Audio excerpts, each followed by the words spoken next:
Good day, sir. To answer the part one, in my experience at Dalaget National High School, the culture was very focused on academic and competitions. But at the same time, we were taught to respect the environment.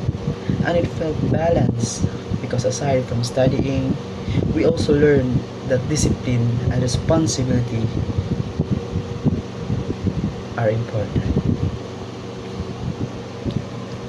Also, in Cebu Normal University, I can say that environment is more intense. The, the expectations are higher, the system is strict, and the students are more focused on competing rather than helping each other. And it pushes you to improve, but it can also feel stressful. For my future classroom, I don't want it to be competitive or too strict. I want a classroom where students are motivated to learn but also comfortable. I would focus both on academic growth and collaboration whilst teaching discipline and respect. For me, the best classroom is one where students can learn, grow, and support each other. And for the part two, or the organizational leadership, if I were the coach, I wouldn't automatically replace the old player or keep them because they are veterans. For me, the fairest decision is to give everyone a chance. I would conduct tryouts both old and new players based on skill, attitude, and performance. I believe that being on a team should be earned. If the new players perform better, then they deserve the spot. However, I would still respect the old player by encouraging them to improve, possibly keep them as reserves. For me, leadership here is not about favoritism.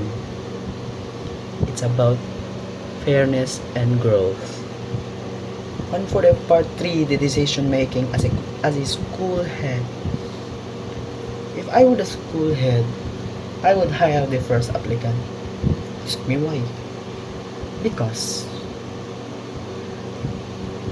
he or she is a cum laude graduate, even if the applicant, even if the second applicant is my godchild. I believe it is wrong to base decisions on personal relationships. For me, leadership means having integrity and fairness. The school deserves the most qualified teacher, and choosing my godchild would be unfair and unprofessional. Even if it's difficult, I would still choose what is right. And for the part 4, leadership style and managing resistance.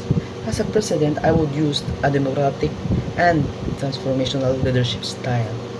I would listen to the members' concerns so they can feel respected.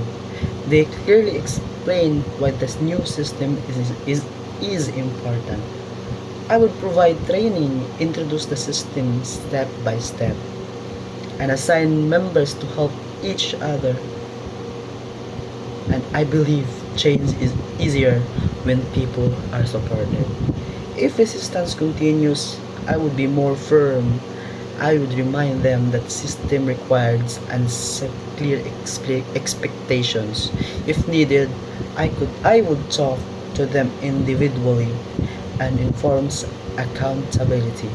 For me, leadership is about listening, guiding, standing firm when necessary. And I thank you.